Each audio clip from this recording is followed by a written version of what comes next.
La pauvreté est un enchaînement de privations matérielles et financières, de mécanismes d'exclusion, accidentels ou conjoncturels, conduisant beaucoup de nos concitoyens à vivre sur le fil du rasoir, avec seulement quelques heures de travail ou parfois sans travail du tout. La crise sanitaire à laquelle nous sommes confrontés depuis plus d'1 an maintenant rend plus critique encore toutes les inégalités. Inégalités de santé, de logement, d'alimentation, de travail. Nous constatons quotidiennement la précarisation d'une partie des Français. À cela, il n'existe pas d'antidote et aucun vaccin ne pourra en venir à bout. Mais chaque jour aussi, des initiatives sont prises par des collectivités locales, des entreprises, des associations, à la recherche de solutions, d'idées nouvelles pour permettre aux millions de personnes qui vivent sous le seuil de pauvreté de retrouver le chemin de l'espoir. Cet espoir, pour beaucoup, se résume en 3 mots : retrouver du travail. La situation financière d'un quart des Français s'est dégradée et 2 millions de personnes sont désormais allocataires du RSA.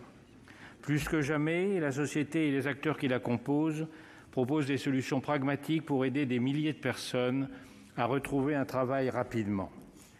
Le texte que je vous propose aujourd'hui s'inscrit dans cet état d'esprit. Il est issu d'une initiative du département de l'Allier qui souhaite mettre en œuvre ce dispositif et il est soutenu par plusieurs conseils départementaux. Une enquête réalisée auprès des entreprises de l'Allier par les services du département a suscité un grand nombre de réponses positives des chefs d'entreprise favorables à son expérimentation. La situation que nous vivons est paradoxale. D'un côté, nous observons une hausse du nombre de bénéficiaires du RSA et de l'autre côté, les entreprises locales ont de grandes difficultés à recruter.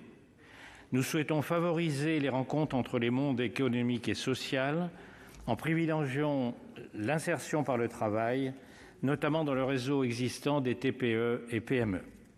Cette approche n'est en aucun cas opposée au dispositif d'insertion par l'activité économique au sein d'entreprises sociales et solidaires, adaptées aux personnes les plus éloignées de l'emploi. Elle en est au contraire tout à fait complémentaire.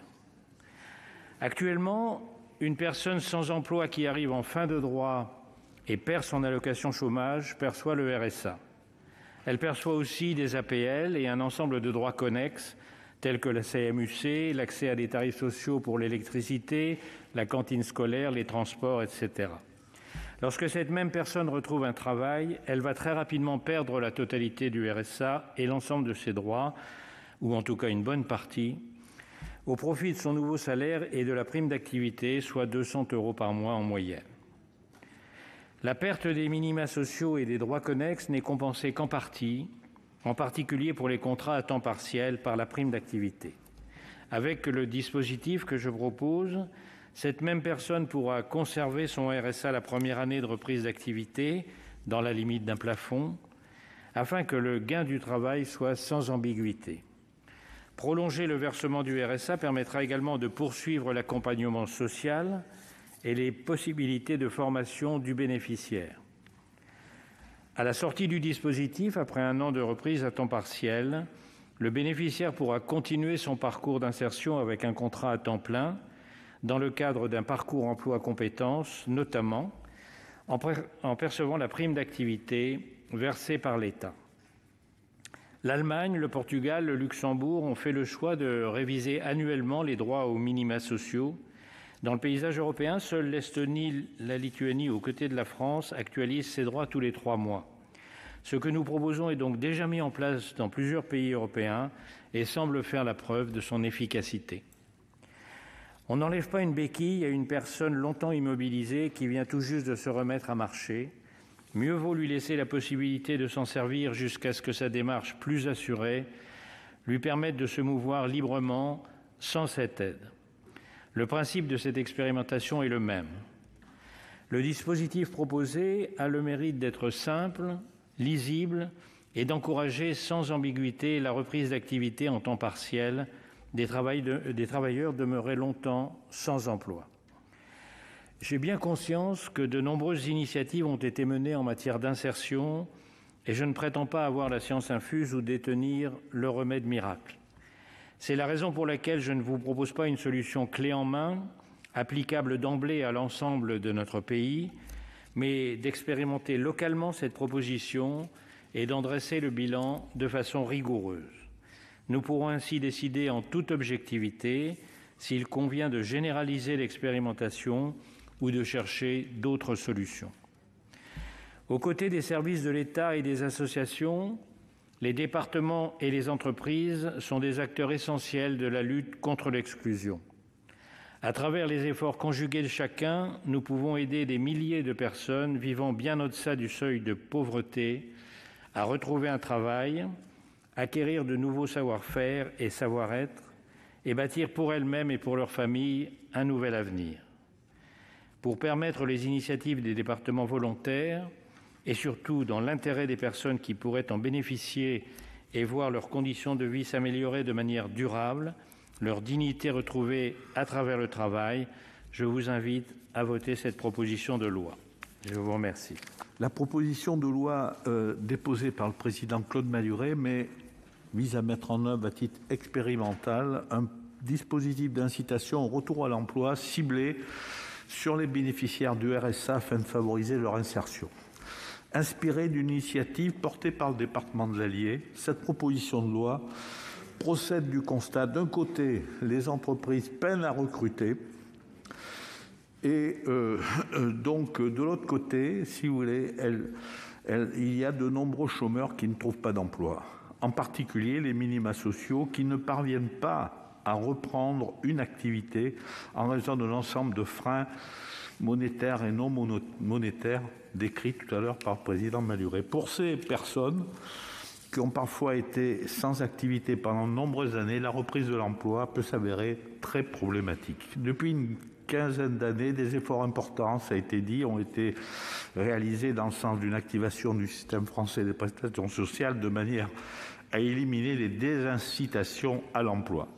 Création du RSA 2009, prime d'activité 2016, revalorisation 2019. Toutefois, l'objectif incitatif de ces réformes n'a pas été totalement atteint. Les bénéficiaires du RSA sont très majoritairement sans emploi. 76% ont plus d'un an d'ancienneté en tant qu'allocataires de RSA. La grande majorité le reste d'une année sur l'autre. Plus leur ancienneté dans les minima sociaux est élevée, moins ils ont de chances d'en sortir. Les passages au RSA à la prime d'activité restent très minoritaires.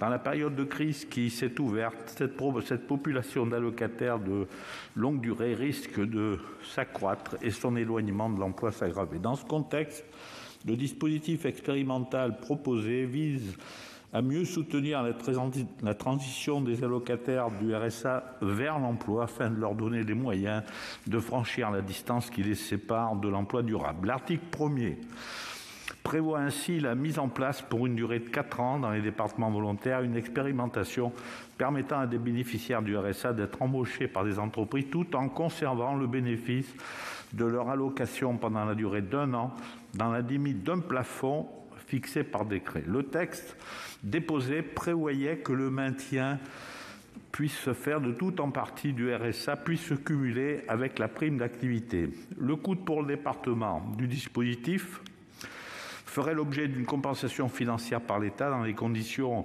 applicables du financement du RSA. En effet, la loi permet déjà à un département de décider des conditions de montant plus favorables que le droit commun, mais il doit en assurer les conséquences financières en réponse aux observations exprimées la semaine dernière par la Commission. L'un des principaux apports de la proposition de loi est bien d'étendre à cette expérimentation le principe de la compensation financière versée par l'État via la DGF. L'expérimentation ferait l'objet d'une évaluation au plus tard 1 an avant son terme sur la base de bilans établis par les départements expérimentateurs. La proposition de loi dont nous allons débattre porte sur le retour à l'emploi des bénéficiaires du RSA. C'est un sujet majeur, bien sûr, et ce, d'autant plus dans le contexte social et économique que nous connaissons. Nous partageons évidemment l'objectif visé, je connais la mobilisation des élus en la matière. Et je suis, pour ma part, depuis toujours très engagée dans l'insertion sociale et professionnelle, créatrice et fondatrice de 3 structures d'insertion, donc sensibles mais aussi actives. Monsieur le rapporteur, votre attention est louable, bien sûr, je la salue. Pour autant, l'expérimentation que vous proposez ne me paraît pas être la réponse adaptée. D'une part, car la valeur ajoutée de ce texte en matière de cumul RSA revenu d'activité est limitée, j'y reviendrai. D'autre part, car cette expérimentation, si elle venait à être pérennisée, conduirait à affaiblir la cohérence du dispositif actuel qui se fonde sur l'articulation entre le RSA et la prime d'activité. Elle pourrait même avoir des effets contre-productifs pour les bénéficiaires. Comme vous le savez, les départements ont d'ores et déjà la possibilité de mettre en œuvre des dispositifs permettant le cumul du RSA avec un revenu d'activité. C'est tout l'objet d'ailleurs des dispositions prévues par le Code de l'action sociale et des familles qui, je le rappelle, permettent aux départements de définir les conditions de versement du RSA et de fixation de son montant, plus avantageuses que celles prévues par la loi, de créer aussi une prestation sociale supplémentaire pouvant être définie par rapport au RSA. Plusieurs départements ont ainsi mis en place de tels dispositifs avant la crise sanitaire et cette tendance s'est renforcée avec celle-ci. C'est le cas notamment de la Gironde, de la Dordogne ou encore du Loir-et-Cher qui ont permis le cumul du RSA et des revenus d'activité, principalement dans le secteur agricole, afin de faire face, par exemple, à la pénurie de main-d'œuvre saisonnière. Vous le comprendrez, la souplesse qu'accorde le cadre juridique actuel permet la mise en place de mesures qui tiennent compte des réalités, des besoins, des enjeux locaux. L'expérimentation que vous proposez d'inscrire dans la loi a donc une valeur ajoutée plus limitée en permettant seulement le financement du cumul par l'État. Or, nous proposons une expérimentation plus ambitieuse dans le cadre du PJL 4D qui viendra au Sénat au mois de juillet, puisqu'elle vise à recentraliser le financement du RSA afin de dégager des marges de manœuvre en matière d'orientation et de recentralisation aux départements expérimentateurs. Votre expérimentation prévoit en outre la possibilité de déroger à la durée légale minimale de travail pour un contrat à temps partiel, avec le risque de favoriser ce type de contrat précaire sans motif valable. Au-delà de ces réserves sur ces points, l'effet d'une expérimentation serait, quoi qu'il en soit, éloigné de l'importance qui s'attache à ce sujet. Au contraire, pérennisée, elle pourrait nuire à l'efficacité des dispositifs actuels et avoir des effets contre-productifs. Comme vous le savez, l'articulation du RSA et de la prime d'activité est pensée afin de garantir un dispositif lisible, incitatif à la reprise de l'activité. Chaque reprise est ainsi synonyme de gain pour les intéressés. En suspendant l'octroi de la prime d'activité, ce dispositif créerait nécessairement des effets de seuil, nuirait à la cohérence du dispositif. Les intéressés pourraient n'avoir aucun intérêt financier à augmenter leur volume d'activité, voire perdre à l'issue des 1 an. Enfin, même si cela ne guide pas l'action publique, cela ne doit pas être négligé. Cette expérimentation se traduirait par un accroissement considérable des charges administratives et des coûts de gestion pour les services départementaux déjà surchargés. Mesdames et messieurs les sénateurs, sans attendre bien sûr la crise sanitaire, nous avons pris des mesures pour favoriser la reprise d'activité et pour accompagner les plus fragiles vers l'emploi, en lien étroit avec les départements. L'emploi restant le moyen le plus efficace pour prévenir évidemment le basculement dans la pauvreté et le meilleur moyen de s'en sortir. C'est le sens de notre engagement en matière d'insertion. C'est pour cela que nous avons fait le choix de contractualiser avec les départements autour de l'accompagnement des bénéficiaires du RSA et c'est pour cela que nous avons créé le service public de l'insertion et de l'emploi qui se déploiera et qui se déploie depuis le 1er janvier sous l'égide de Brigitte Klinkert. Nous reprenons la discussion de la proposition de loi visant à favoriser le retour à l'emploi des bénéficiaires du revenu de solidarité active, présentée par M. Claude Malhuret et plusieurs de ses collègues. Je vous rappelle que la discussion générale est close. Nous passons à la discussion des articles. À l'article 1er, parole est demandée par M. Bruno Rojouan du groupe Les Républicains. Monsieur le Président, Madame la Ministre, Madame la Présidente de la Commission, Monsieur le rapporteur, en tant que sénateur de l'Allier et conseiller départemental de ce même département pendant 25 ans, je tiens à vous présenter ma position sur le texte que nous examinons. Comme cela a été dit dans la discussion générale ce matin, cette proposition est issue des travaux du conseil départemental de l'Allier. Il est à l'origine de cette initiative et l'a partagée avec l'ensemble des parlementaires de l'Allier. L'objectif est de favoriser le lien entre l'économie et l'insertion en permettant plus qu'aujourd'hui le cumul du RSA et d'un salaire via un nouveau dispositif. Les départements ont toujours été attentifs à la situation des entreprises et au maintien de l'emploi. Ils sont bien souvent à l'origine de politiques volontaristes et nécessaires qui ont largement structuré les démarches des publics en insertion. C'est pourquoi cette expérimentation offre un cadre nouveau qui encourage la reprise d'activité des bénéficiaires du RSA tout en répondant aux besoins des entreprises. Il faut savoir que dans mon département, le nombre de foyers bénéficiaires du RSA s'élève à environ 10 000. En parallèle, le nombre d'offres d'emploi est quasiment identique. Ainsi, cette expérimentation aura tout son sens. Le département est un échelon de proximité indispensable. Il finance le RSA en partie sur ses fonds propres et en partie sur les contributions fournies par l'État. Mais souvent, face à ces difficultés, il semble pertinent de soutenir les expérimentations visant à limiter à terme la hausse des bénéficiaires du RSA en leur permettant une étape progressive dans le monde du travail. C'est l'objectif de cette expérimentation. Ces démarches sont d'autant plus pertinentes qu'elles émanent directement des acteurs du terrain. Pour toutes ces raisons, je soutiens cette proposition de loi afin d'accompagner cette initiative et lui donner toutes ses chances. Je vous remercie. À l'article 1er, je suis saisi d'un amendement présenté par M. Savary.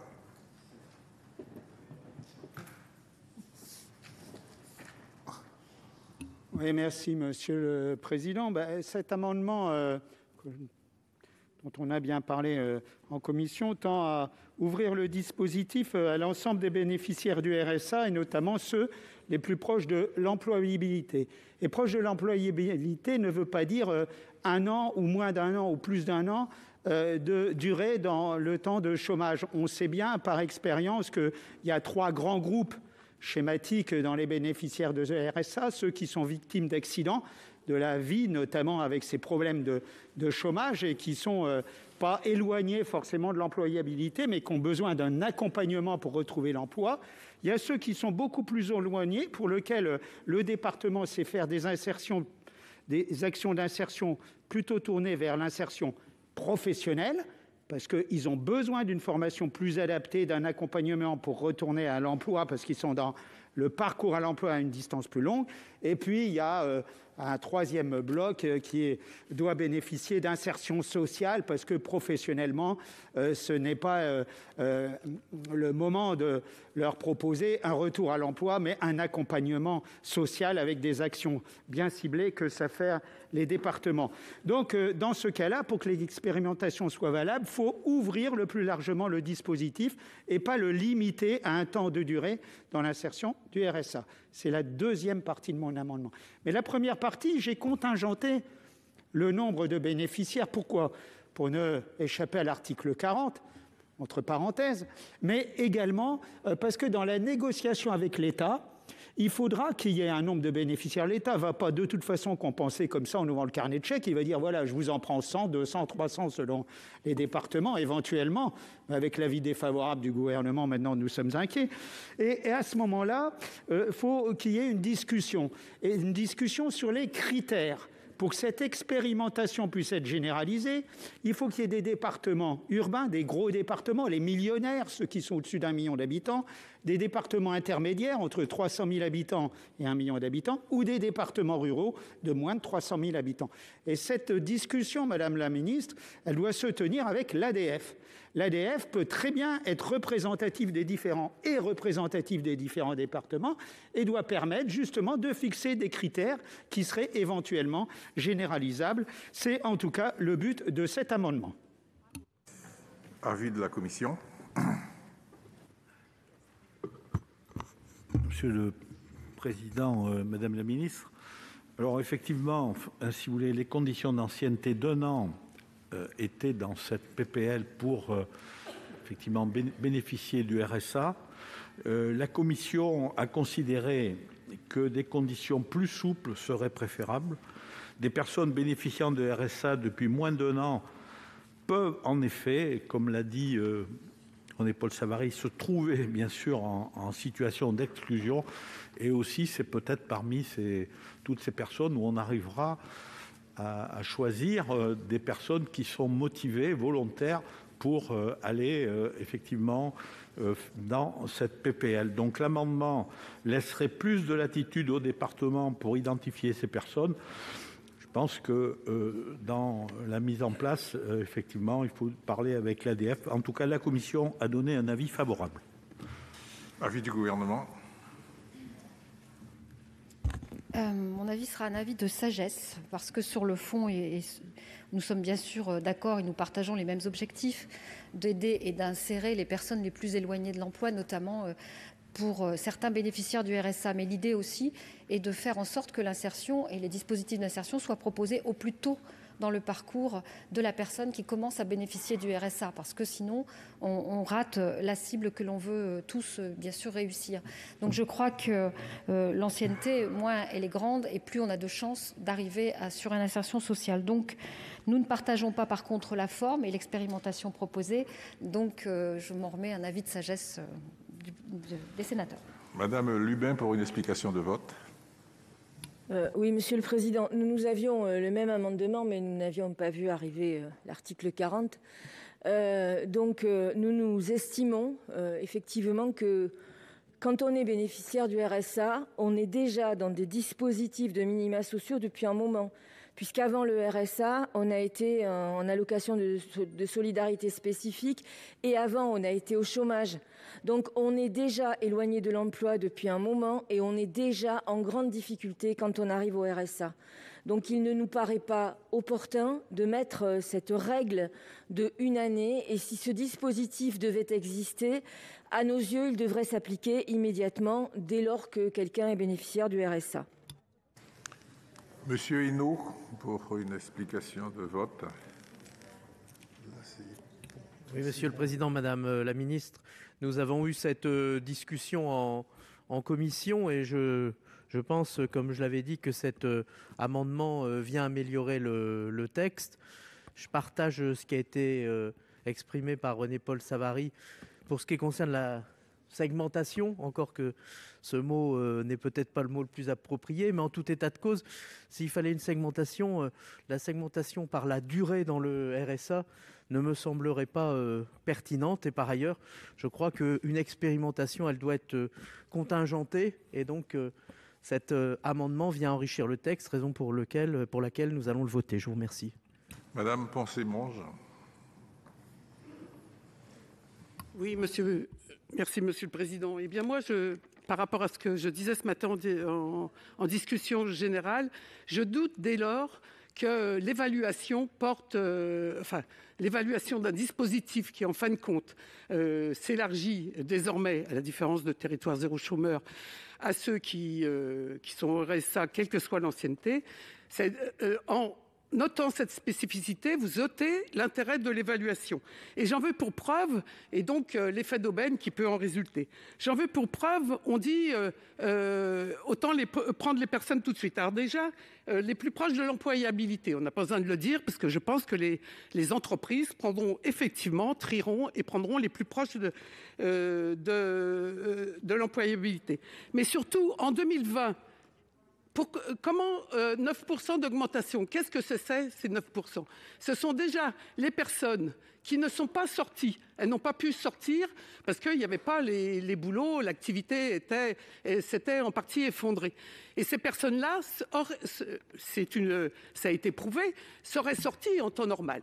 Donc, aucun intérêt à cette expérimentation, puisque ça, c'est les personnes qui ont été bloquées dans le RSA du fait de la conjoncture économique. Donc, ceux-là, eh bien, les entreprises vont les prendre, effectivement. C'est aussi les nouveaux RSA. Et là, je ne suis pas tout à fait d'accord. Les nouveaux publics, les indépendants, etc., ne sont pas passés forcément par une période longue de chômage et d'ASS. C'est faux. On sait qu'il y a des nouveaux publics et ceux-là, je pense, en grande partie, pourront rebondir si l'activité repart. Et puis, aussi, les RSA, l'augmentation des 9%, c'est aussi le fait que beaucoup de RSA trouvent effectivement un boulot, mais un boulot précaire. Et quand l'activité s'effondre, que les CDD sont plus là, les temps partiels contrats sont plus là, effectivement, ça bloque dans le dispositif de du RSA. Donc moi, ce que je veux dire, c'est que là, vraiment, en élargissant, en disant à l'entreprise, vous prenez les plus employables, avec les publics nouveaux dont j'ai parlé, les publics qui seraient sortis en temps normal, eh bien, effectivement, c'est l'effet d'aubaine contre l'intérêt de l'évaluation d'un dispositif spécifique. Sur ce, comme vous avez vu, je ne trouve pas pertinent ce dispositif. C'était simplement un éclairage que j'apportais. Monsieur Burgot. Merci, Monsieur le Président. On ne va pas refaire la discussion qu'on a eue en commission des affaires sociales, mais je crois que... pardon, excusez-moi, Monsieur le Président, je dis on ne va pas refaire la discussion qu'on a eue en commission des affaires sociales, mais en fait, il faut louer quand même l'initiative de cette PPL, qui est une initiative de terrain, et je crois que, franchement, nous, sénateurs, si on ne va pas dans le sens d'initiative de terrain, alors il ne faut pas siéger là, madame. Il vaut mieux siéger à l'Assemblée nationale, où on voit qu'ils sont complètement déconnectés de la réalité. Hein, et il vaut mieux, vous allez débattre sur les idées. Mais moi, je crois que la proposition de notre collègue Claude Malhuret, c'est quelque chose qui s'est fait dans ce département de l'Allier, qui lui est cher, tout comme notre ami Aujoin. C'est une initiative qui est bonne à prendre. Pourquoi pas l'appliquer? Après, on verra. Et la proposition de René-Paul Savary, c'est d'ouvrir à tous les bénéficiaires du RSA ce dispositif. On est dans l'expérimentation. Alors allons-y et arrêtons de débattre pour rien dire. Monsieur Mouillet. Oui, Monsieur le Président. Voilà, je prends la parole pour soutenir, bien entendu, cet amendement et dire qu'il améliore finalement l'objet de l'expérimentation que nous soutenons de façon générale. Mais je veux vraiment réagir à l'intervention de notre collègue de la Commission des affaires sociales quand j'entends cette intervention. C'est-à-dire qu'on nous explique aujourd'hui que le plus important, c'est l'efficacité de l'évaluation. Bah, écoutez, moi, le plus important, c'est l'efficacité de l'expérimentation qui permet à des gens de retrouver du boulot. Et je crois que c'est le point essentiel. On nous explique que grâce à cet élargissement, eh bien, ça va permettre à ce que des personnes peut-être moins éloignées de l'emploi retrouvent du travail. Je suis très heureux qu'elles retrouvent du travail. J'avoue qu'à un moment donné, il y a une déconnexion complète et je suis vraiment atterré de ce type de propos. Monsieur Savary.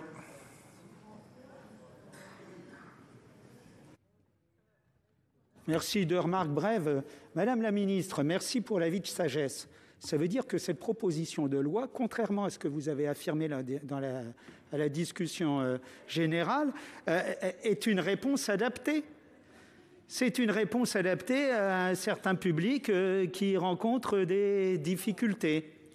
Et je voudrais dire à Madame Raymonde Poncet-Monge, excusez-moi, que ce n'est pas l'entreprise qui va trier les bénéficiaires de RSA qu'elle va venir prendre. C'est l'accompagnateur social, le travailleur social, qui pour ces publics-là est en lien avec le collaborateur de Pôle emploi, qui va proposer des personnes susceptibles d'être accompagnées pour travailler dans l'entreprise. Voyez-vous, c'est comme ça. Donc on donne un choix à ces personnes-là. On ne donne pas un effet d'aubaine à l'entreprise, on donne une possibilité à ces personnes-là de s'en sortir. C'est pour ça qu'il est important d'ouvrir le dispositif à tous les bénéficiaires qui seraient éventuellement susceptibles de pouvoir trouver une sortie à travers cette expérimentation. Madame Gruny. Oui, merci Monsieur le Président. Moi, je soutiens aussi cet amendement. Et même si j'ai posé des amendements et qui ne seront pas forcément repris par notre collègue Daniel Chassaing, je soutiendrai cette expérimentation. Mais là, pour répondre à notre collègue, elle a parlé des indépendants qui vont de toute façon rebondir. Ben moi, je vais vous dire, vous allez voir, quand on va enlever la perfusion de l'État, ça va être très compliqué et je ne sais pas comment ils vont rebondir. Donc, de toute façon, tout le monde a des difficultés à un moment ou à un autre. Élargir en fait là au public qui sont peut-être les moins éloignés, mais ça ne veut pas dire que les plus éloignés n'auront pas leur place. En revanche, moi, je défends l'entreprise que je connais bien, et ça n'est pas facile de recevoir du public qui est très éloigné de l'emploi, parce que l'entreprise, c'est pas non plus son rôle. C'est un secteur marchand et il faut faire du résultat. Et si elle passe énormément de temps à accompagner les salariés, elle l'aura pas sur d'autres temps. Donc c'est compliqué. En revanche, bien entendu, l'expérimentation, essayer de remettre les gens au travail, c'est vraiment l'essentiel. Et je crois l'élargissement est normal. Et donc je soutiens tout à fait en fait ce qu'a proposé notre collègue René-Paul Savary, et je dirais à Madame Poncet-Monge qu'il y a des propositions pour faire des stages en entreprise. C'est très intéressant quand on arrive au Sénat. Je vais mettre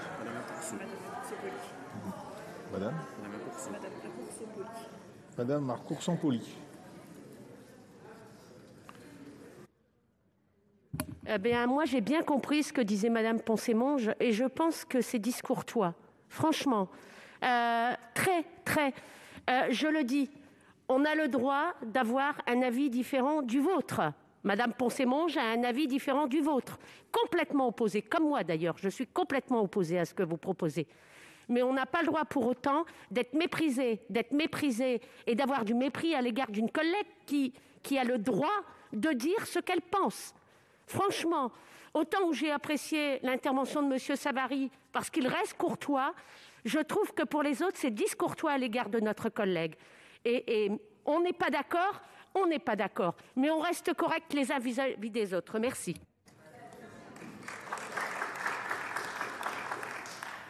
Je vais mettre aux voix cet amendement qui a reçu un avis favorable de la commission et un avis de sagesse du gouvernement. Quels sont ceux qui sont pour ? Quels sont ceux qui sont contre? Qui s'abstiennent? L'amendement est adopté. Je suis saisi d'un amendement 14 rectifié par Madame Jacquemet. Monsieur le Président, Madame la Ministre, Madame la Présidente de la Commission, Monsieur le rapporteur, je propose dans cet amendement d'insérer les mots « ayant signé le contrat d'engagement réciproque » prévu à l'article L. 262-35 du Code de l'action sociale et des familles. Dans la rédaction proposée dans le texte de la Commission, peuvent bénéficier de cette expérimentation les personnes volontaires bénéficiaires du revenu de solidarité active, privées d'emploi depuis, on l'a vu maintenant, 1 an ou moins et domiciliées dans les départements participant à l'expérimentation. Le présent amendement apporte une précision et un nouveau critère pour pouvoir y prétendre, avoir obligatoirement signé en amont un contrat d'engagement réciproque, le CER. L'établissement de ce contrat énumère les engagements réciproques des parties en termes d'insertion professionnelle et formalise la mise en œuvre du projet d'insertion. Comme pour le plan personnalisé d'accès à l'emploi, le CER consacre les droits et obligations qui lient bénéficiaires et collectivités. Il précise notamment les actes positifs et répétés de recherche d'emploi que le bénéficiaire s'engage à accomplir. Il permet donc d'être sûr de la bonne foi et de la bonne motivation des personnes volontaires pour cette expérimentation. Si on prend un chiffre national, le taux de contractualisation est de seulement 52%, ce qui reste bien trop faible, alors même que c'est une obligation. Lors de l'examen des amendements de séance en commission des affaires sociales le 14 avril, la commission a émis un avis défavorable sur cet amendement, avec une justification qui peut évidemment être recevable, celle que cette obligation figure déjà dans la loi. Ce me semblerait cependant être une mesure de bon sens que de s'assurer que ceux qui auront l'opportunité d'entrer dans ce dispositif aient souscrit à leurs obligations. C'est le sens de cet amendement. Et comme dit Talleyrand, ce qui va sans le dire, ça va encore mieux en le disant. Je vous remercie. Avis de la commission. Monsieur le Président, Madame la Ministre, donc cet amendement, effectivement, propose d'introduire une condition de signature d'un CER pour bénéficier du dispositif. Alors, si vous voulez, c'est un peu problématique parce que En fait, cela exclut les bénéficiaires du RSA suivis par Pôle emploi, qui peuvent pourtant représenter la majorité du RSA. C'est le cas dans l'Allier d'ailleurs. Le CER ne concerne que les bénéficiaires du RSA qui sont orientés vers un organisme autre que Pôle emploi. En effet, les allocataires orientés vers Pôle emploi concluent pour leur part un projet personnalisé d'accès à l'emploi. Donc par ailleurs, si l'on ne peut que déplorer le faible taux de contractualisation, la conclusion d'un CER est obligatoire pour les personnes concernées. Donc cet amendement, si vous voulez, la Commission a mis un avis défavorable, mais Madame Annick Jacquemet indique que effectivement, dans son département et dans d'autres, le coût de contractualisation est faible, 52%. Peut demander l'avis du gouvernement sur ce point. Merci. Avis du gouvernement. Alors, moi, je demanderais un retrait, sinon ce serait un rejet, parce que, évidemment, cette condition d'engagement réciproque est déjà prévue dans le Code de l'action sociale. L'anomalie qui reste à corriger, c'est le faible taux, effectivement, de signature à ce jour. Et dans la stratégie nationale contre la pauvreté et la contractualisation avec les départements, c'est un des objectifs fixés, d'ailleurs, pour remédier. Mais on ne pourrait pas imputer non plus cette charge à l'allocataire du RSA qui n'est pas responsable parfois et ça dépasse la motivation qu'il lui-même aurait pu avoir. Et donc cette obligation, en tout cas, est déjà satisfaite par le Code de l'action sociale et il me paraît superfétatoire de rajouter une clause encore. Madame Poncet-Monge pour une explication de vote. Oui, merci, Monsieur le Président. Je tiens à dire que les expérimentations sur le RSA se font sur tous les territoires, effectivement, mais quelque part, selon effectivement la teneur, la couleur, je dirais, des conseils généraux, ce ne sont pas les mêmes. Dans la métropole de Lyon, nous expérimentons le RSA pour les moins de 25 ans. Vous voyez, donc, et ça fait partie de l'analyse que j'ai développée ce matin. Ça vient pas hors sol. Quant à mon expérience professionnelle, je vous souhaite de l'avoir aussi longue que moi. Bien, par rapport à cet amendement, effectivement, ce que je tiens à dire, c'est que dans un contrat, il y a deux parties. On dit toujours signe un contrat d'engagement. Donc avec qui ? D'abord, le premier contrat d'engagement, il est avec le Conseil général, la métropole de Lyon. Et quand au moment de l'inscription, le premier entretien en moyenne, le premier entretien d'accompagnement, a lieu 78 jours après. C'est la moyenne nationale. Je demande qui ne tient pas ses engagements, qui ne respecte pas les droits et devoirs du contrat. Donc, il faut aussi s'interroger sur le 52%, effectivement. Et donc, résoudre déjà ce fait-là. Et quant au contrat d'engagement, si c'est le contrat avec l'entreprise, j'espère qu'il y aura des amendements formalisant l'engagement que prend l'entreprise dans ce contrat. Donc, ce que je voulais pointer, c'est qu'effectivement, au-delà du fait, je comptais le dire, mais Madame la ministre l'a dit, que cet amendement est déjà satisfait. J'ai appris le vocabulaire du Sénat. Merci.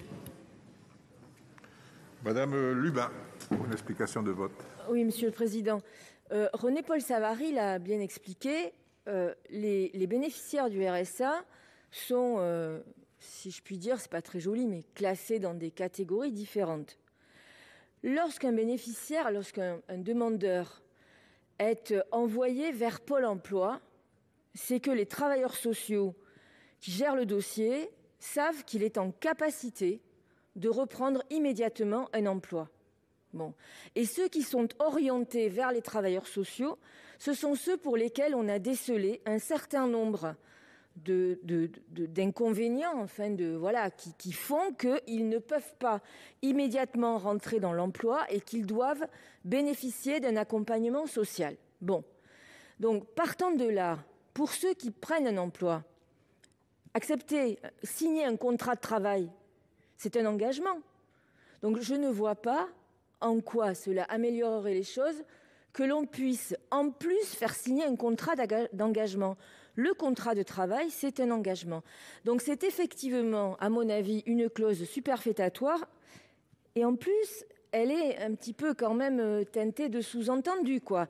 C'est-à-dire que vraiment, pour les bénéficiaires du RSA, il en faudrait encore plus en termes d'engagement. C'est, à mon avis, complètement inutile.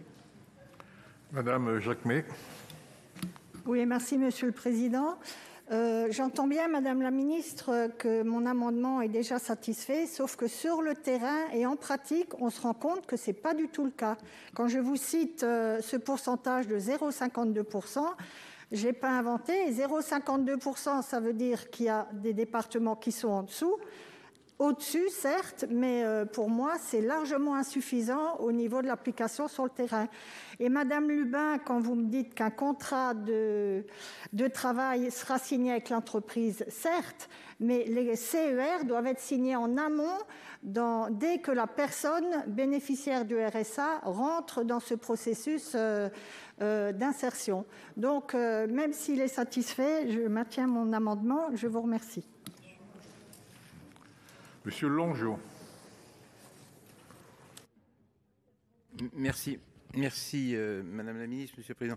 Moi, je soutiendrai cet amendement parce que cet amendement, il est déposé par quelqu'un qui, il y a encore 6 mois, était première vice-présidente du département et s'occupait de l'action sociale et qui, effectivement, a pu constater sur le terrain les défaillances. Alors, j'ai bien entendu ce que vous dites, mais je crois qu'un contrat, ça engage les deux parties. Et cet amendement, il a un intérêt fort. C'est aussi d'engager la partie qui doit accompagner le bénéficiaire du RSA, de tout mettre en œuvre pour l'accompagner et l'aider. Et le bénéficiaire du RSA également, lui, doit essayer d'honorer ce contrat. Et je pense que c'est vraiment quelque chose qui est très complémentaire. Et je crois que l'idée de cet amendement, c'est vraiment d'accompagner le bénéficiaire du RSA, parce que, je reprends ce que vous disiez tout à l'heure, il y a peut-être des défaillances, bien sûr, parce qu'on les prend trop tard. Et puis à un moment donné, prenant les gens trop tard, ils sont tombés dans un certain nombre de dérives et derrière, ils ont du mal à se réinsérer. Et je crois que ce qu'il faut qu'on fasse, c'est qu'on les aide à se réinsérer. Ces contrats sont importants. Donc moi, je voterai cet amendement parce que c'est quelque chose qui concerne les deux parties. Celui qui a le droit et le devoir, effectivement, de l'accompagner, et puis celui qui doit, effectivement, essayer de s'en sortir, parce que socialement, je crois que quand on peut retrouver une activité professionnelle, c'est le meilleur remède à tous les maux de notre société. Madame Meunier. Merci, Monsieur le Président, chers collègues. Moi, je pense qu'ici, chacun sait, lorsqu'on a siégé dans un conseil départemental, que déjà l'accompagnement existe et déjà le contrôle existe. Tous les mois ou tous les 2 mois, ça dépend des pratiques, les comités locaux d'insertion se réunissent avec les acteurs représentant les associations, les entreprises, les élus, et les bénéficiaires qui ne remplissent pas leurs devoirs sont d'une certaine manière, de toute façon, rappelés à l'ordre, soit par des mesures éducatives ou voire des sanctions financières. Donc je ne vois pas en quoi cet amendement apporte quelque chose de nouveau. Madame.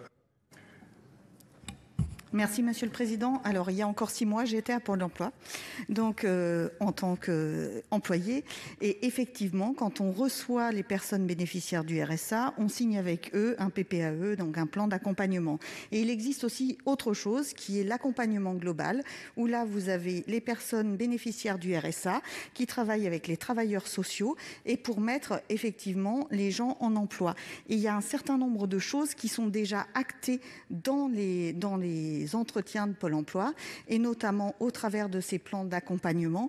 Et donc pour moi, rajouter autre chose de supplémentaire, c'est peut-être trop. Est-ce qu'on ne peut pas peut-être plutôt travailler sur le contenu que doit avoir le plan d'accompagnement en fait signé avec Pôle emploi et le travailleur social? Merci. Madame de Roche. Oui, merci Monsieur le Président. Moi j'entends ce que nous a dit Annick Jacquemet, nous l'avait dit hier en commission. En effet, il y a sûrement un taux peut-être de contrat qui n'est pas suffisant. Ça doit être géré et Madame la Ministre, on vous en a alerté et c'était le sens de l'amendement.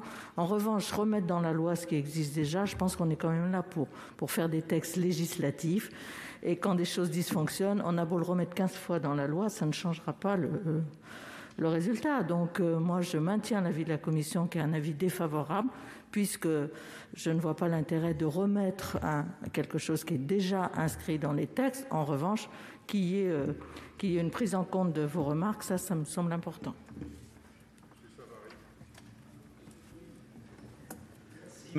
Merci, Monsieur le Président.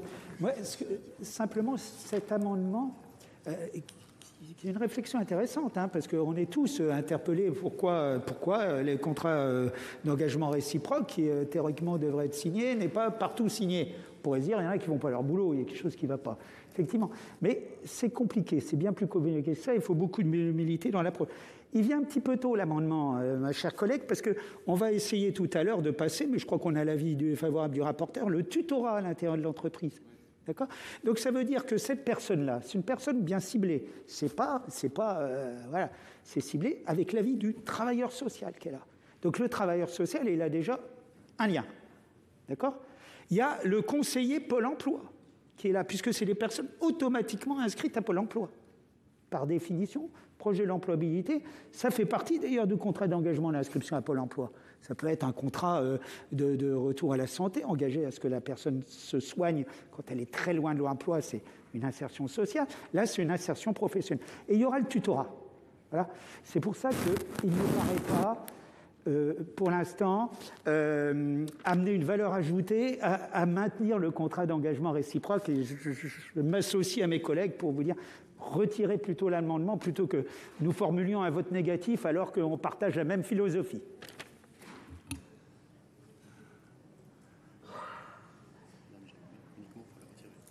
Pour le retirer, c'est ça? L'amendement est donc retiré. Je suis saisi de 2 amendements et d'un sous-amendement qui peuvent faire l'objet d'une discussion commune. Un amendement numéro 12, présenté par Madame Lubin. Oui, en fait, dans le texte qui nous est proposé, il est question d'une durée...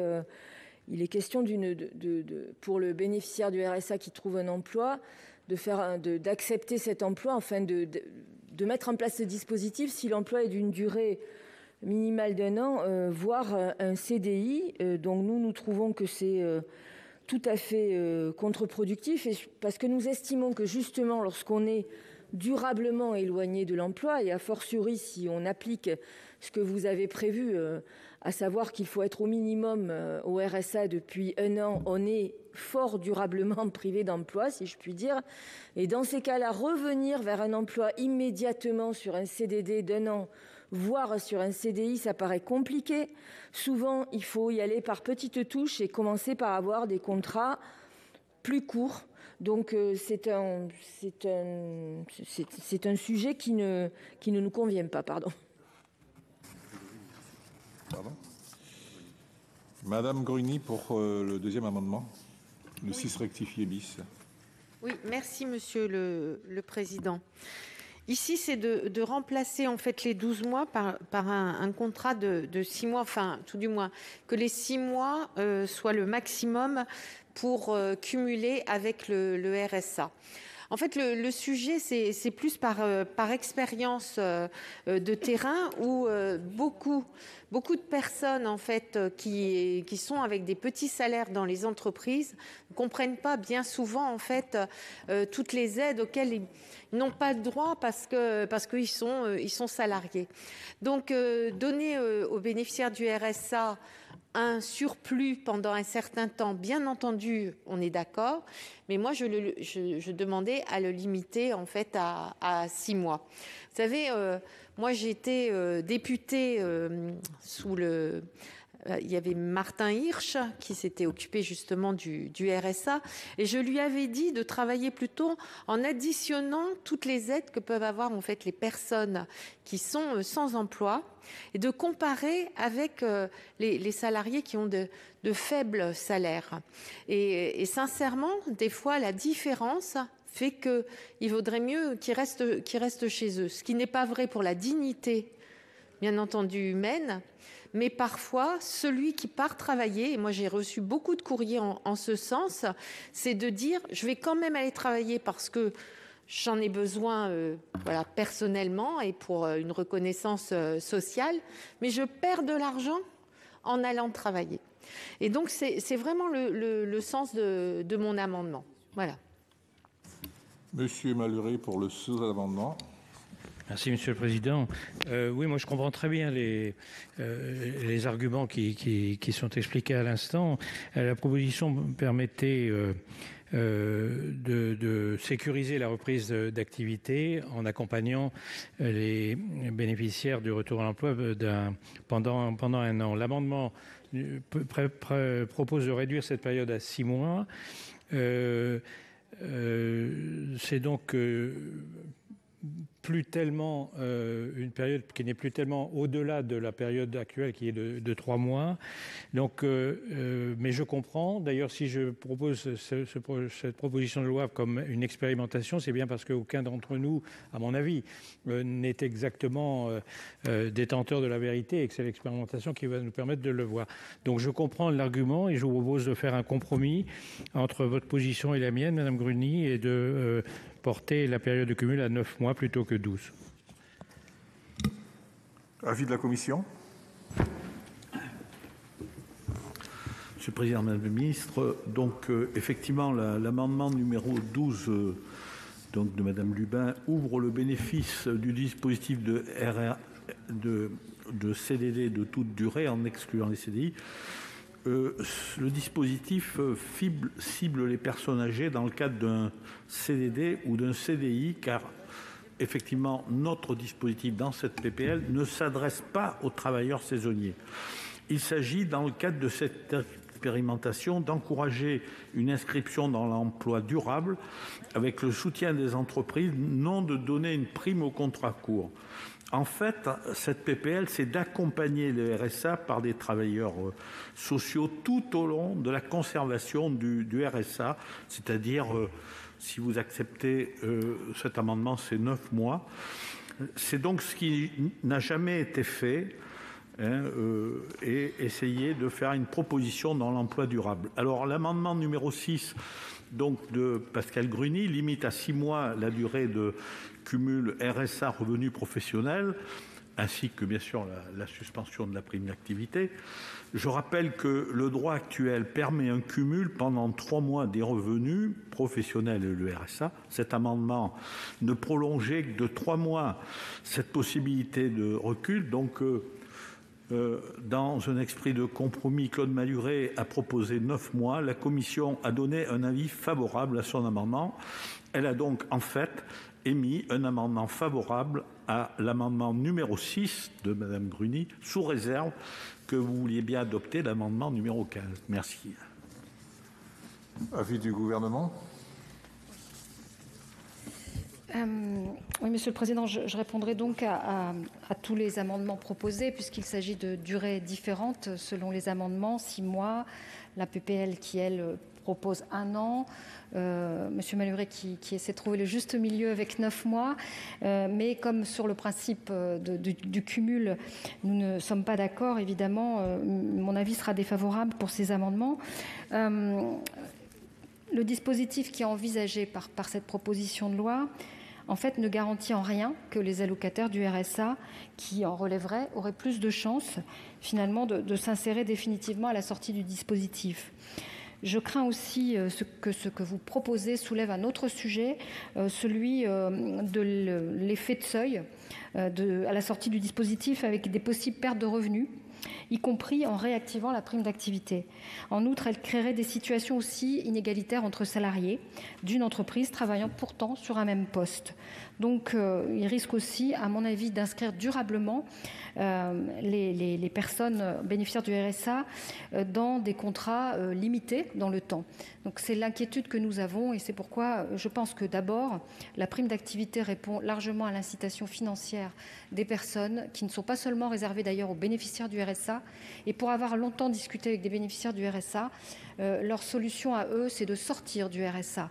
Et l'activité qui leur est proposée, c'est digne et ils préfèrent largement ne pas dépendre de ces dispositifs du RSA. Et je pense qu'on peut trouver un autre système d'insertion sociale, de suivi social avec la prime d'activité qui qui a été augmenté de plus et qui est le meilleur vecteur, à mon avis, de suivi.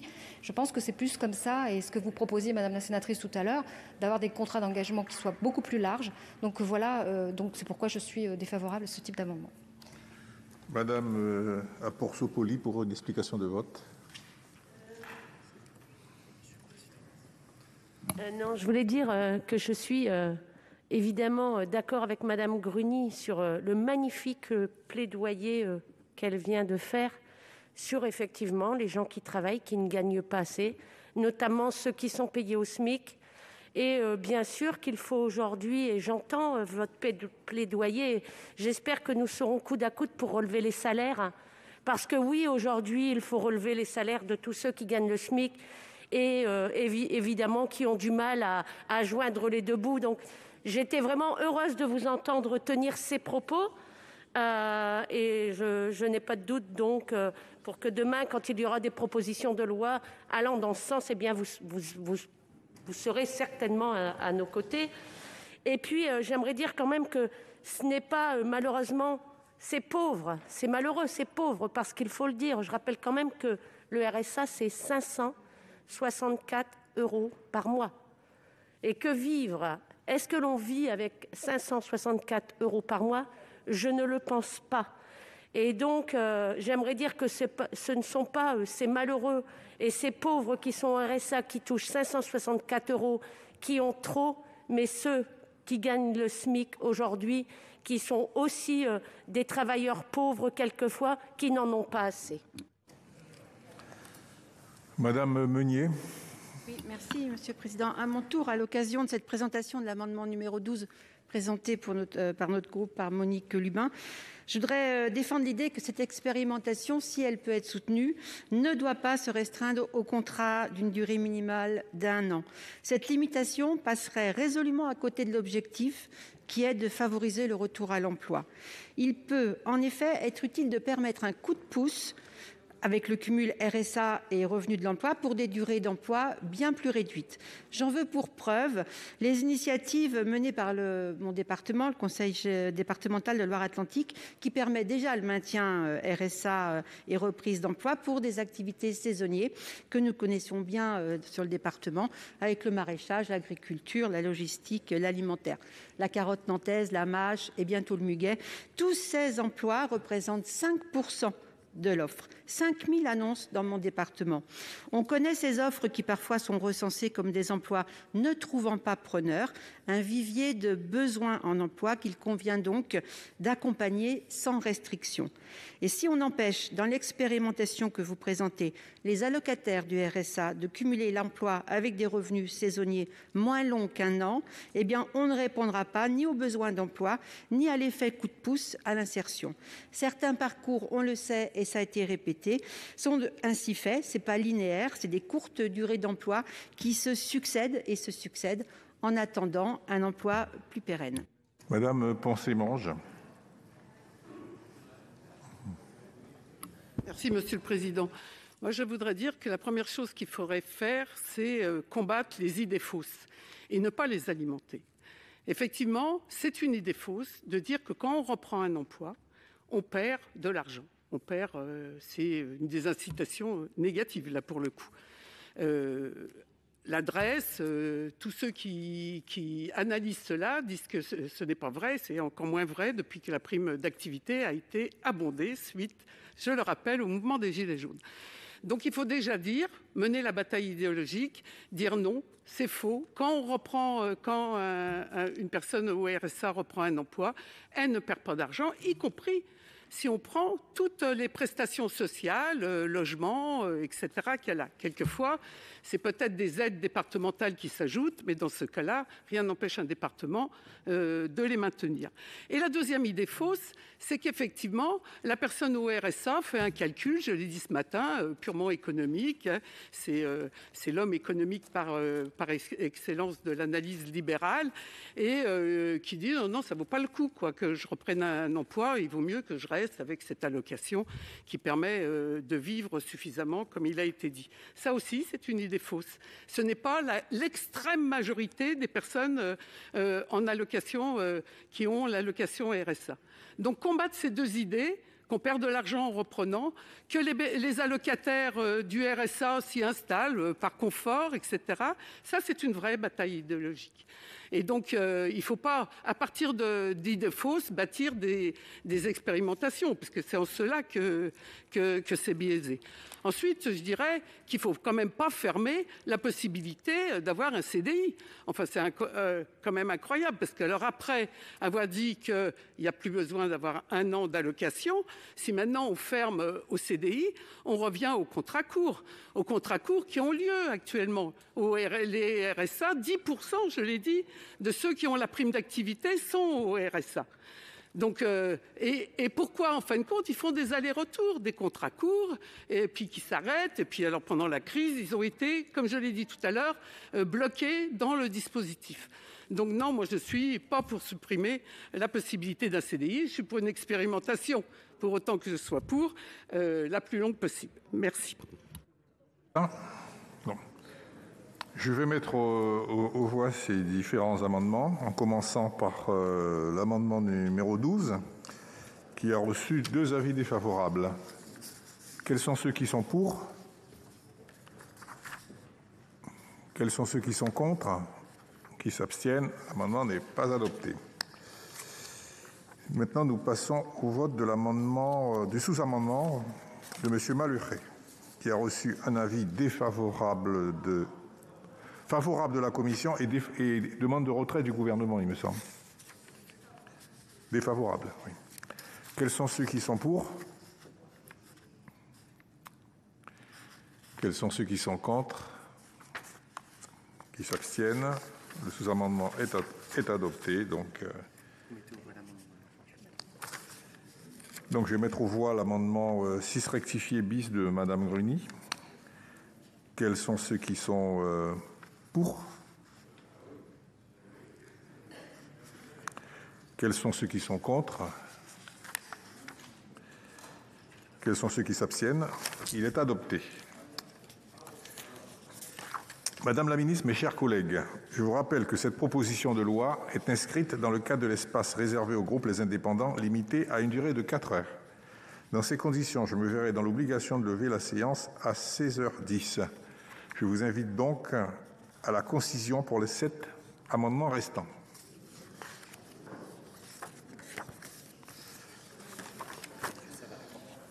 Monsieur Savary pour l'amendement 3 rectifié.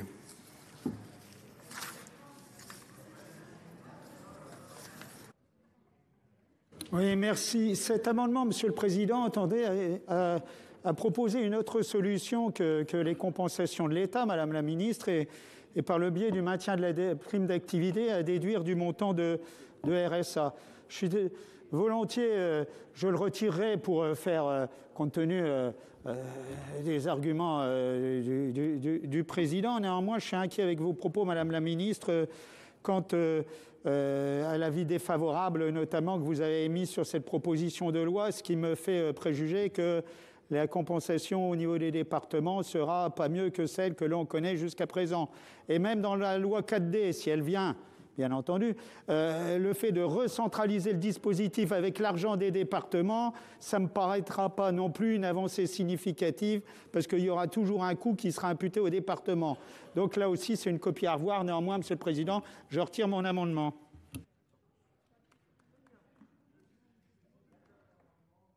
Objet d'une discussion commune. Le 8 rectifié bis, Madame Gruny. Oui, merci Monsieur le Président. Là, il s'agit de supprimer en fait la durée de travail à 15 heures. Parce que je pense que pour l'entreprise, que ce soit pour l'employeur et le salarié, 15 heures n'est pas une durée suffisante en fait pour permettre aux deux parties de juger de leur capacité à travailler ensemble. Et puis, en plus, c'est une dérogation aussi avec la durée du temps de travail à temps partiel.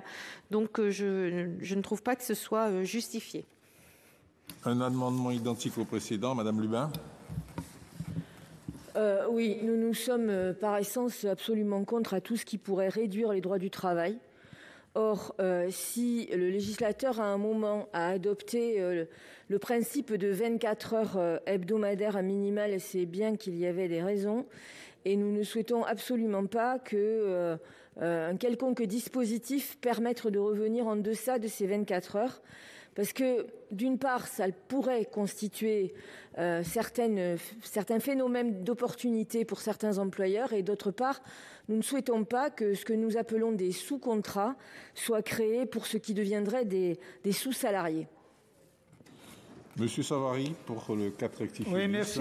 Moi, je partage une partie des propos, pas entièrement, mais une partie des propos de Monique Lemain, mais également une partie des propositions de ma collègue Gruny. C'est pour ça que je vous propose un amendement intermédiaire. Cette limite de 15 heures, cette dérogation éventuelle, elle doit être limitée dans le temps pour effectivement pas fabriquer des travailleurs pauvres. C'est pour ça qu'on propose de la limiter à 9 mois. C'est une position assez consensuelle dans la commission des affaires sociales, puisque j'avais proposé à 6 mois, on m'a demandé de la demander, j'ai mis 9 mois, et ça permet effectivement de répondre à certains besoins, notamment de bénéficiaires, parce que les mettre déjà 15 heures à l'emploi par semaine, c'est déjà une première étape. Il ne faut pas qu'elle dure trop longtemps, parce que la deuxième étape, c'est 24 heures, et puis surtout, ce qu'on espère tous, c'est l'emploi à temps complet, de façon définitive à travers un CDI, mais il faut y aller progressivement, d'où l'intérêt de cet amendement. Le 5 rectifié bis, Monsieur Savary. Le suivant.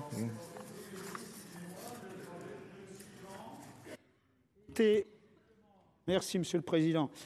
Était de proposer un tutorat pour les entreprises de plus de 50 salariés, parce que pour les petites entreprises, c'est effectivement plus difficile peut-être de déterminer la personne, mais il faudra bien désigner un responsable de toute façon, sinon par définition c'est le chef d'entreprise.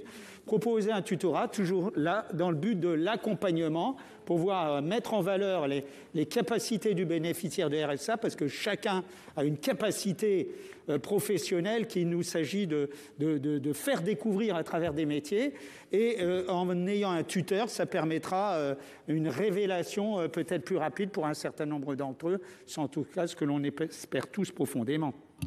Avis de la commission. Président, Madame la Ministre, donc avis défavorable de la commission pour les amendements 8 et 13, avis favorable pour l'amendement numéro 4 de Monsieur Savary, qui limite à 9 mois, donc cette durée de 15 heures, et un avis favorable de l'amendement numéro 5 de Monsieur Savary pour le tutorat. Avis du gouvernement.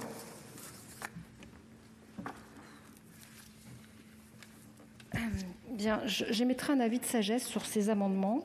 Le principe quand même de base étant que nous sommes plutôt défavorables à toute dérogation sur des CDD, et notamment compte tenu de la loi que nous avions votée sur la sécurisation des parcours professionnels. Et donc la possibilité de déroger à cette norme, pour moi, n'est pas protectrice des salariés, et en plus, elle risquerait évidemment d'accroître la précarité de ces travailleurs. Finalement, ce ne serait pas le but recherché par votre proposition de loi. Donc je ne suis pas favorable à... Mais je me contenterai d'un avis de sagesse sur cette question. Quant au tutorat, la difficulté majeure, c'est qu'elle ferait peser cette mesure, et sachez, loin s'en faut, je suis parfaitement d'accord avec tout ce qui peut relever du mécénat, du tutorat, de tout ce qui pourra accompagner évidemment dans des démarches d'insertion les jeunes comme les bénéficiaires du RSA ou d'autres. Mais pour autant, sur une entreprise de moins de 50 salariés ou de plus de 50, peu importe, en tout cas, elle ferait peser une charge sur l'entreprise actuelle. Donc, ce n'est pas neutre, évidemment, que de faire du tutorat. Et il faut aussi que ça repose sur le volontariat. Donc, je ne suis pas sûre qu'à ce stade, en tout cas, on puisse l'imposer par la loi. Madame Gruny, pour une explication de... Ah oui, Madame Cohen. En fait, Monsieur le Président, je vais retirer mon amendement numéro 8, profit de celui de Monsieur Savary. Et je voulais juste dire justement sur l'amendement numéro 5, démontrer que j'ai co-signé bien entendu, démontrer qu'il y a un coût pour l'entreprise en fait. L'engagement en fait de l'entreprise qui prend un bénéficiaire du RSA s'engage aussi à prendre un tuteur, et qui est indispensable si on veut une réussite de ces personnes qui sont justement très éloignées de l'emploi et qui ont vraiment besoin d'être coachées, voire vraiment pris par la main pour arriver à conserver cet emploi. Madame Cohen. Oui, merci, Monsieur le Président. Nous soutenons tout à fait ce que vient de dire Madame la Ministre sur les mesures dérogatoires qui, effectivement, ne vont pas dans le bon sens pour aller rapidement. Et je voudrais dire, justement, parce que c'est une explication de vote sur les amendements 8 et 13. Le 8 a été retiré, donc c'est sur le 13. Je voudrais quand même rappeler un certain nombre de données chiffrées parce que ça concerne directement les femmes. Je voudrais rappeler qu'en France, si les femmes représentent aujourd'hui environ 48% de la population active, elles sont toujours aussi nombreuses à occuper des emplois précaires. Ainsi, 82% des salariés à temps partiel et 2/3 des travailleurs pauvres sont des femmes. En dépit de 40 ans de loi sur l'égalité professionnelle, mes chers collègues, celle-ci n'est toujours pas réalisée. Ce constat appellerait donc des mesures fortes afin que cette égalité professionnelle ne reste pas un vœu pieux. Pourtant, les dernières réformes du Code du travail n'ont fait que fragiliser l'édifice législatif en faveur de l'égalité professionnelle. Ainsi, le recours de plus en plus massif au temps partiel par les entreprises pénalise en premier lieu les femmes, qui restent les principales variables d'ajustement de l'organisation du temps de travail. 78% des salariés en temps partiel sont des femmes et 31% des femmes salariées sont à temps partiel, contre seulement 7% des hommes. Quant au temps partiel subi, il concerne 32% des femmes travaillant à temps partiel. Plutôt que de favoriser les mini-boulots de 15 heures par semaine, comme finalement l'encourage cette proposition de loi, il faudrait davantage encadrer le temps partiel imposé, qui demeure une cause importante de persistance des inégalités salariales entre les femmes et les hommes et une source de précarité professionnelle pour les femmes salariées. Donc effectivement, cet amendement, puisqu'il n'en reste plus qu'un, supprimer les 15 heures minimales, va dans le bon sens, mais il est largement insuffisant puisqu'il ne renforce pas l'encadrement des dérogations aux 24 heures minimales. Donc c'est pour ces raisons que nous allons nous abstenir, puisque nous sommes fondamentalement, comme l'a dit ma collègue Katia Pourceau-Poly, contre cette proposition de loi. Mais je voulais redire ici les inégalités croissantes entre les femmes et les hommes et le fait qu'il faudrait qu'on soit tous d'accord pour y remédier. Madame Poncet-Monge. Oui, je vais être rapide parce que je veux qu'effectivement cette niche aille jusqu'au bout. Donc bon, je reprends pas les arguments sur la dérogation aux 24 heures hebdomadaires. Et ce que je veux dire, c'est si pendant 9 mois on est à 15 heures, je vois pas très bien comment on va faire la marche suivante, c'est-à-dire en 3 mois, si j'ai bien compris, au maximum, et pour autant que le contrat soit de 12 mois, on va pouvoir monter suffisamment à 24 heures pour pas, comme l'a dit Madame la Ministre, que ça soit contre-productif. C'est-à-dire que si la marche n'est pas possible, eh bien effectivement, il va y avoir une perte de revenus global.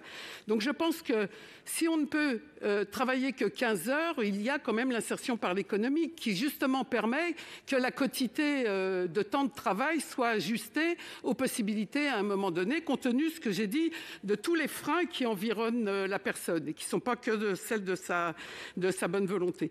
Donc je pense aussi qu'il n'y a pas lieu de déroger. Par contre, pour le tutorat, j'y suis tout à fait favorable, mais j'ai entendu que 80% des entreprises qui vont prendre des salariés sont des PME, PMI, donc ne vont pas être concernées. Et c'est bien dommage, parce que là, c'est du côté de l'entreprise, en quelque sorte, son engagement propre, spécifique, à mettre en parallèle avec les engagements qu'on demande aux salariés. Merci. Je vais mettre aux voix ces amendements. L'amendement 13 de Madame Lubin, qui a reçu un avis défavorable de la commission, un avis de sagesse du gouvernement. Quels sont ceux qui sont pour? Quels sont ceux qui sont contre? Qui s'abstiennent? L'amendement n'est pas adopté. L'amendement 4 rectifié bis de M. Savary, qui a reçu un avis favorable de la commission et un avis de sagesse du gouvernement. Quels sont ceux qui sont pour? Quels sont ceux qui sont contre? Qui s'abstiennent? L'amendement est adopté. L'amendement 5 rectifié bis de M. Savary, qui a reçu un avis favorable de la commission, un avis de sagesse du gouvernement. Quels sont ceux qui sont pour? Quels sont ceux qui sont contre? Qui s'abstiennent? L'amendement est adopté. Le 9 rectifié bis présenté par Madame Gruny. Oui, je vais présenter le 9 et le 10, Monsieur le Président, si vous voulez bien. Donc sur le 9, en fait, il s'agit de responsabiliser le bénéficiaire du RSA en l'incitant à rester en activité professionnelle.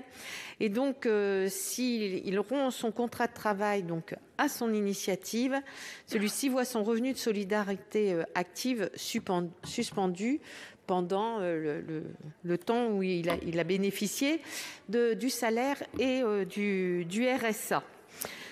Parce que ça existe quand même souvent. Et sur le 10, c'est d'appliquer une clause de dédit formation.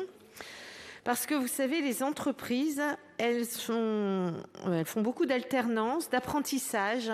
Et à la fin des contrats, je dirais, c'est pas tout le temps, mais parfois, le salarié part dans une autre entreprise et donc tout le bénéfice et l'investissement qu'elle a mis en fait dans ce contrat est perdu à la fin. Monsieur le Président, j'ai voulu présenter ces amendements, mais je les retire tous les deux. Je sais qu'il y a une position défavorable et je ne reprendrai pas la parole. Bien entendu, je vote cette proposition de loi. Merci. Le vote de l'article 1er, c'est ça ? Je vais passer au vote de l'article 1er. Quels sont ceux qui sont pour ? Quels sont ceux qui sont contre ? Qui s'abstiennent ? L'article 1er est adopté. Je mets aux voix l'article 2. Quels sont ceux qui sont pour ? Quels sont ceux qui sont contre ? Qui s'abstiennent. L'article 2 est adopté. Je vais mettre aux voix l'ensemble de la proposition de loi. Y a-t-il des demandes d'explication de vote ? Madame Lubin. Comme je l'ai dit en discussion générale, nous observons toujours avec attention les propositions qui permettent d'améliorer l'insertion des bénéficiaires des minima sociaux. Et partout où nous sommes en situation, je tiens à le dire, dans les départements, nous pilotons des initiatives dans ce sens. Mais nous ne pouvons pas accepter ce discours que nous entendons depuis la création du RSA et qui n'a pas varié beaucoup non plus, qui consiste à stigmatiser les bénéficiaires jusqu'à proposer, comme je l'ai entendu ce matin, que puisque les pauvres, ce qu'il faut appeler un chat, vivent de ce qu'on veut bien leur donner, eh bien en plus il faut qu'ils le méritent en faisant, comme je l'ai entendu ce matin, des travaux d'intérêt général. Je rappellerai quand même que les travaux d'intérêt général, c'est pour les délinquants. Voilà. Et je constate aussi que quand même depuis quelque temps, c'est la fête à la maison. Parce que d'un côté, on nous propose de supprimer les allocations familiales pour ces parents indignes qui ne sont plus capables de s'occuper de leurs enfants. Maintenant, j'entends que si par cas, un bénéficiaire du RSA qui accepte un contrat de travail et qui est obligé de le quitter même parce qu'il est malade, eh ben, on va aussi lui supprimer son RSA. Franchement, mes collègues, j'avoue que je ne sais pas s'il y a des périodes qui sont plus propices à ce genre de retour, j'ai envie de dire, en arrière, mais je suis un petit peu désolée. Nous sommes, pour en revenir à cette proposition de loi, foncièrement contre, et je l'ai dit, le retour en arrière sur le temps de travail et les 15 heures. Pour ces raisons-là, nous voterons contre ce texte. Madame Apourceau-Poly.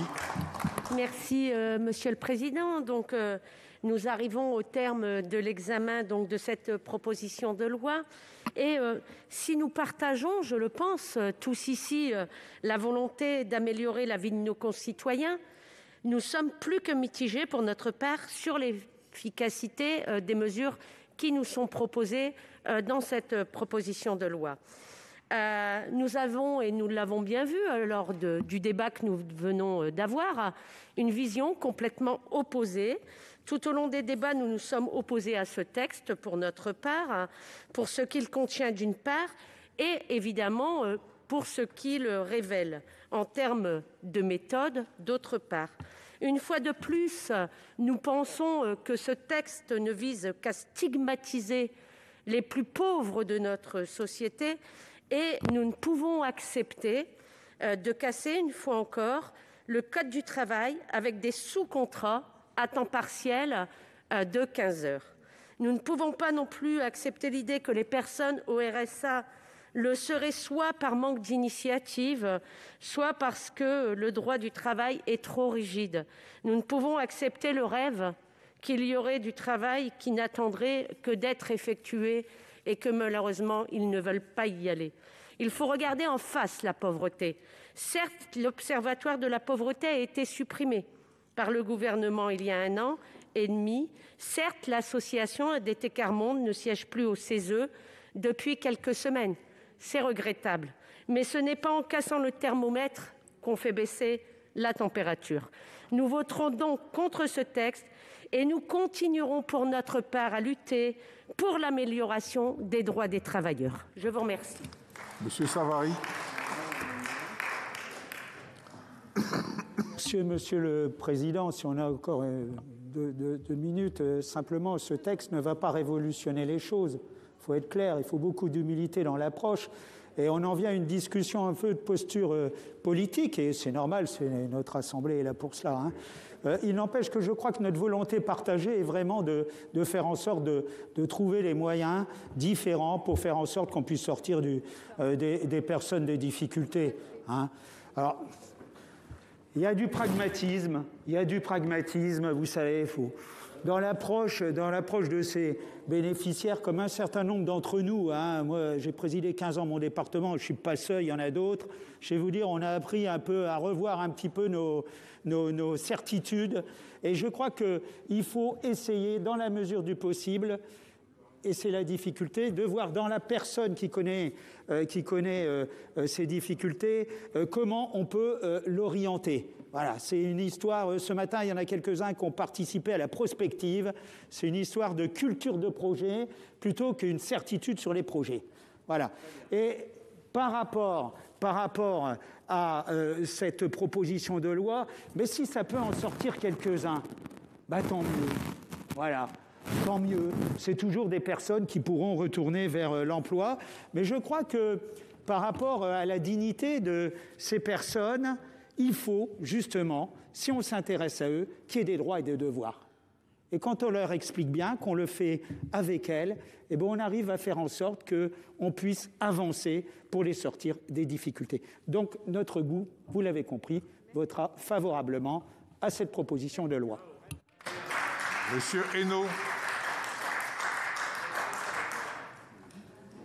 Oui, Monsieur le Président, Madame la Ministre, nous voterons aussi cette PPL parce que je n'ai rien vu dans cette proposition de loi de culpabilisant pour les allocataires du RSA, et ça a été clair dans l'intervention du président Malhuret, du rapporteur.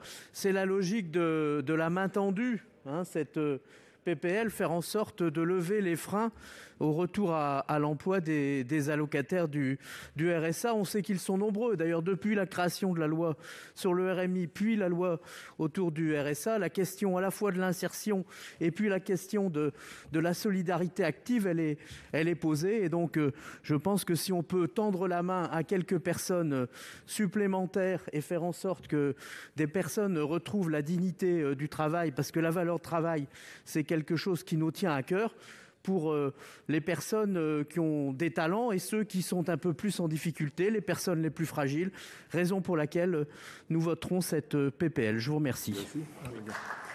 Monsieur Chassaing. Monsieur le Président, Madame la Ministre, tout à l'heure, ce matin, Madame la Ministre, vous avez parlé du RUA, Service universel d'activité, que vous proposeriez. Je pense que nous, ce qu'on a proposé dans cette PPL, c'est, je pense, un RUA temporaire avec de l'emploi durable en perspective. Ça a été dit, pas pour tous, mais pour certains, et c'est déjà pas mal. Le RUA, c'est la facilité pour l'accès aux aides, mais pas forcément l'insertion des bénéficiaires comme cette PPL. Donc je m'étonne en fait que certains ne votent pas pour cette PPL parce que, si vous voulez, elle permet d'améliorer la situation économique de nombreuses personnes qui vivent sous le seuil de pauvreté. Je rappelle que 15 heures, c'est quand même 1025 € et on espère que pendant ces 9 mois, eh bien, on va pouvoir monter à 23 heures et plus pour être accompagné et arriver au-dessus de 1 300 €. Donc c'est une mesure généreuse, sociale, qui vise à valoriser l'effort des personnes qui vont vers l'emploi et aussi une synergie entre l'économie et l'insertion. Et je pense que c'est quelque chose qui, cette PPL, bien sûr, c'est pas pour tout le monde, ça ne va pas être la panacée, mais c'est un plus pour les personnes qui sont au RSA. Merci. Monsieur Malhuret. Merci, Monsieur le Président. Je voudrais remercier très chaleureusement d'abord Madame la Présidente de la Commission des Affaires sociales, remercier Catherine Deroche, remercier aussi Philippe Mouillet qui a été au banc ce matin en tant que vice-président de la Commission des Affaires sociales. Je voudrais remercier Daniel Chassaing, notre rapporteur, de l'ensemble du travail effectué. C'est un sujet évidemment très important, même si cette proposition de loi ne le change pas fondamentalement. C'est comme le disait René-Paul Savary tout à l'heure, un petit geste, j'espère dans la bonne direction. Merci par conséquent du travail effectué par la Commission, ses présidents et son rapporteur. Je voudrais remercier aussi tous nos collègues qui ont tout au long de cet après-midi et des jours précédents travaillé sur cette proposition. Je suis conscient que les positions sont divergentes, elles sont parfois radicalement opposées, mais chacun les a exprimées avec respect, dans le respect des opinions des uns et des autres, et j'y suis très sensible. Si ce texte est adopté et si nos collègues députés leur donnent un avis favorable, c'est l'expérimentation qui nous dira si nous sommes ou non allés dans la bonne direction. Et je souhaite, avec mon collègue Bruno Rojouan, bon travail au département de l'Allier, à notre département et à tous les départements qui, je l'espère, pourront effectuer cette première expérimentation. Puis je voudrais enfin vous remercier, Madame la Ministre, malgré les réticences que vous avez exprimées.